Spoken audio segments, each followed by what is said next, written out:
Eu tenho publicado com frequência no meu Instagram caixas de diálogos nos stories, onde, através de perguntas feitas pelos meus amigos seguidores que se identificam com o meu perfil e têm um interesse muito grande na doença do refluxo gastroesofágico, eles se conectam a mim e tiram dúvidas sobre esta patologia. Recentemente eu abri este canal de conversa, de interação, e recebi muitas perguntas sobre o assunto, muitas dúvidas, e resolvi gravar uma série de vídeos aqui no YouTube, respondendo, fazendo vários comentários e tentando, sempre de uma forma bem didática e numa linguagem que seja acessível, responder a todas as perguntas e dúvidas, trazendo um esclarecimento e, principalmente, mais conhecimento sobre a doença do refluxo. Assistam até o fim e acompanhem também a série de vídeos que eu publicarei em seguida. As dúvidas de outras pessoas podem também ser a sua dúvida.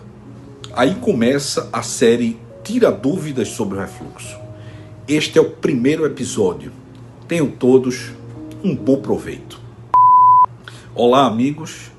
Sejam bem-vindos mais uma vez à tela aqui do meu canal no YouTube, a sua saúde digestiva. Eu sou o Dr. Eduardo Carvalho, especialista em endoscopia digestiva, com foco na gastroenterologia e na doença do refluxo. Nós estamos de volta com o seu consultório virtual, onde eu converso com vocês sobre temas importantes e frequentes da gastroenterologia. E respondo a perguntas e queixas reais que são comuns a todos nós.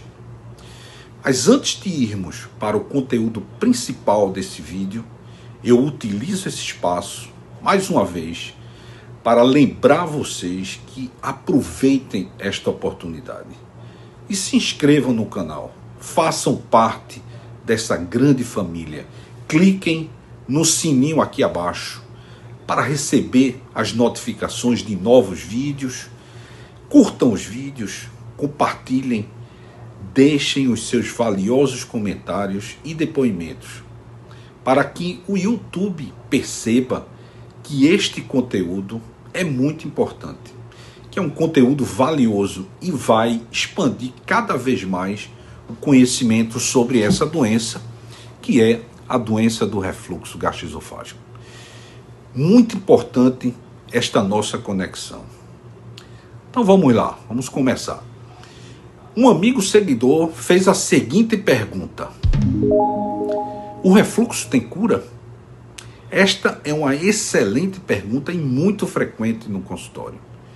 E eu costumo explicar da seguinte maneira. Vejam bem, o refluxo não tem cura, mas tem controle total. O refluxo é uma doença crônica com sintomas recidivantes que vão e vêm numa verdadeira montanha-russa, alternando os momentos bons e momentos de grande intensidade nos sintomas. De alguma forma, os pacientes que apresentam os sintomas da doença do refluxo gastroesofágico possuem alguns aspectos individuais que predispõem às crises. O tratamento deve ser sempre individual e a procura destes aspectos específicos de cada um, quer sejam eles anatômicos, quer sejam fisiológicos ou relacionados ao estilo de vida daquele paciente, devem ser pesquisados e identificados pelo gastroenterologista que o acompanha. Não basta apenas prescrever as medicações. A cura, entre aspas, do refluxo passa sempre por uma alimentação adequada, saudável, passa por uma atividade física regular, constante e sempre visando o longo prazo, visando o controle do peso e uma boa função do sistema digestivo como um todo. Passa também pelo equilíbrio do emocional e pela medicação adequada para cada caso. Lembro sempre dos 3 aspectos fundamentais no tratamento da doença do refluxo: cicatrizar as lesões que por acaso existam, controlar os sintomas e evitar as complicações graves da doença. Evitar e prevenir. Atingindo estas metas, estaremos curando o refluxo. Vamos para a próxima dúvida. Outro amigo seguidor do meu perfil no Instagram fez a seguinte pergunta: como curar o refluxo alcalino? Resumidamente, nós temos dois tipos de refluxo. O refluxo ácido, que corresponde à maioria dos casos, e o refluxo não ácido, anteriormente chamado de refluxo alcalino. Este tipo de refluxo, o não ácido, acontece quando o líquido que reflui, que volta para o esôfago, tem um conteúdo biliar, rico na bile produzida no fígado, e causa agressão e sintomas bem parecidos com o refluxo ácido. A queimação, azia, tosse seca, dispepsia, entre outros. Este tipo de refluxo não responde às medicações habituais, que são os prazóis.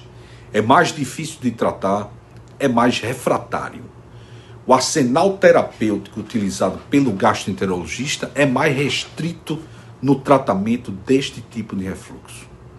A utilização de medicamentos procinéticos, medicamentos que aumentam o peristaltismo gástrico e aceleram o esvaziamento gástrico, nem sempre são eficazes, mas são medicações utilizadas. Em casos mais severos, pensar no tratamento cirúrgico é uma outra opção. A avaliação de um cirurgião para a confecção de uma válvula anti-refluxo, criando uma barreira, é uma alternativa boa. Vamos para mais uma dúvida importante.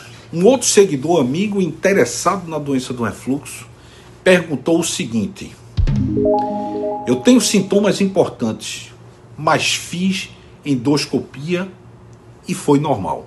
Pode ser refluxo? Veja que interessante. Eu respondo esse questionamento dizendo que a endoscopia digestiva alta é o método de escolha para o diagnóstico, detecção e avaliação das lesões causadas pelo refluxo gastroesofágico, permitindo avaliar a gravidade da esofagite e realizar biópsias quando necessário. Porém, é importante salientar e considerar que cerca de 50% a 70% das endoscopias realizadas em pacientes sintomáticos são normais. E este fato não exclui o diagnóstico do refluxo. Então, quais pacientes nós devemos solicitar uma endoscopia, não correndo o risco de realizar o exame de uma forma indiscriminada? Particularmente importante nos pacientes acima de 40 anos e também naqueles pacientes que, mesmo mais jovens, apresentam sintomas de alarme e histórico familiar de câncer no esôfago. Essa conduta ela é fundamentada e encontra respaldo no consenso brasileiro do refluxo gastroesofágico. Pacientes com menos de 40 anos podem ser considerados para, antes da endoscopia, receber o tratamento. O acompanhamento com o gastroenterologista vale para todas as situações. Vamos a mais uma próxima dúvida. Um outro amigo, seguidor, veio com o seguinte questionamento: eu sou portador de refluxo e tenho um caroço na garganta, que melhorou um pouco depois de eu tomar uma medicação chamada Dexilante. Na doença do refluxo, existem as formas atípicas do aparecimento dos sintomas. E aí estão incluídas a tosse seca, dor torácica de origem não cardíaca, pigarro, rouquidão, o bolo na garganta, entre outros.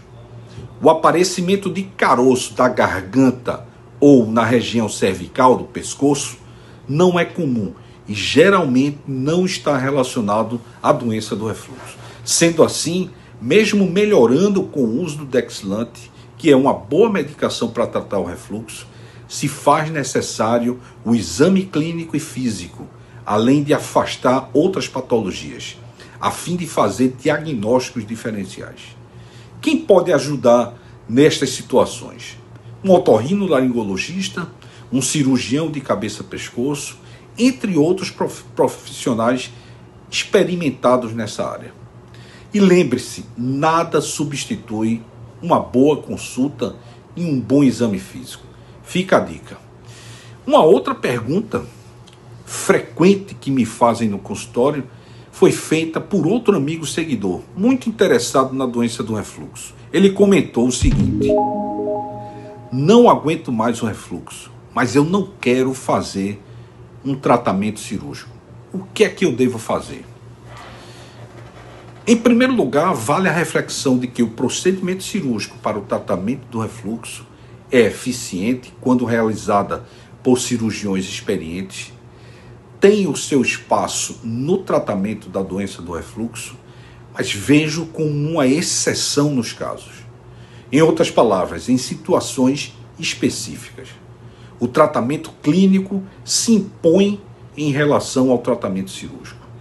Apesar deste aspecto, é importante pensar na cirurgia quando o paciente apresenta complicações importantes como úlceras esofágicas, o esôfago de Barrett, naqueles pacientes com volumosas hérnias de hiato, nos pacientes que têm refluxo há muito tempo, com uma intensidade maior dos sintomas mais frequentes e refratários às medicações habituais, e ainda pode ser considerado o desejo do paciente em realizar a cirurgia.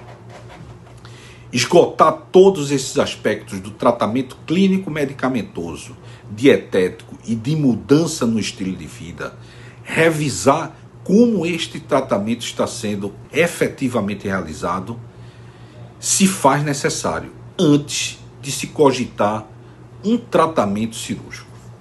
Com estas respostas, para não ficar muito longo e cansativo para vocês, eu finalizo hoje o primeiro episódio do Tira Dúvidas sobre o refluxo. Fiquem atentos aos novos episódios. Formaremos dessa maneira um banco de dados muito bom. Mas não esqueçam, nada substitui uma boa consulta e o acompanhamento de um bom gastroenterologista. Se você gostou desse vídeo, então salve para que você nunca mais esqueça. Para que você aprenda e tenha cada vez mais conhecimento sobre a sua doença. Não deixe de divulgar para mais pessoas que sofrem também deste mal e também vão se beneficiar com estas informações. Se você tem dúvidas, deixa teu comentário aqui abaixo. Deixa a tua pergunta que eu vou tentar te responder. E antes de finalizarmos por completo, aproveita e vai conhecer o meu perfil no Instagram, onde frequentemente eu publico conteúdos relevantes sobre os sintomas digestivos do nosso dia a dia. E eu dou dicas e orientações muito importantes.